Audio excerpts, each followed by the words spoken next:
ज्ञानराधाचे ठेवीदार गेली 2 महिन्यांपासून मुदत संपलेल्या आपल्या ठेवी परत मिळाव्यात यासाठी अंबड तहसील कार्यालयासमोर बेमुदत धरणे आंदोलन करत आहेत। 2 महिने उलटूनही ठेवी परत न मिळाल्यामुळे तसेच ज्ञानराधाचे अध्यक्ष सुरेश कुटे आणि संचालक यांच्या विरुद्ध गुन्हे दाखल करण्यात यावे यासाठी ठेवीदार कृती समितीच्या सदस्यांनी काल पोलीस अधीक्षक अजय कुमार बंसल आणि अप्पर पोलीस अधीक्षक आयुष नोपाणी यांची भेट घेतली। या घटनेची माहिती ठेवीदार रामेश्वर त्रिमुखे यांनी दिलेली आहे। धन्यवाद आदरणीय पत्रकार महोदय।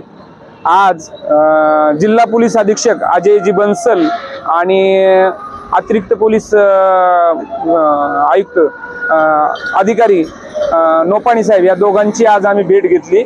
गेल्या 12 फेब्रुवारी 2024 पासून तहसील कार्यालय अंबड या ठिकाणी ज्ञानराधाचे जे ठेवीदार आहेत त्या ठेवीदारांचं आंदोलन चालू आहे। कंप्लीट आज 12 एप्रिल आहे, म्हणजे 2 महिने झालेले आहेत आणि 2 महिने होऊनही महाराष्ट्रातील हे एकमेव असं आंदोलन आहे जे सलग 2 महिने चालू आहे ठेवीदारांचं।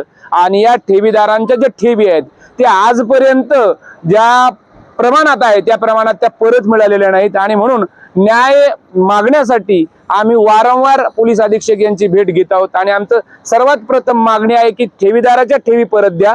जर ठेवी परत देणं होत नसेल तर ज्या ज्ञानराधा बँकेचे जे चेअरमन आहेत सुरेश कुटे आणि संचालक मंडळ यांच्यावर MPID ऍक्ट नुसार गुन्हा दाखल करा। या 2 मागण्यासाठी आम्ही वारंवार SP साहेबांची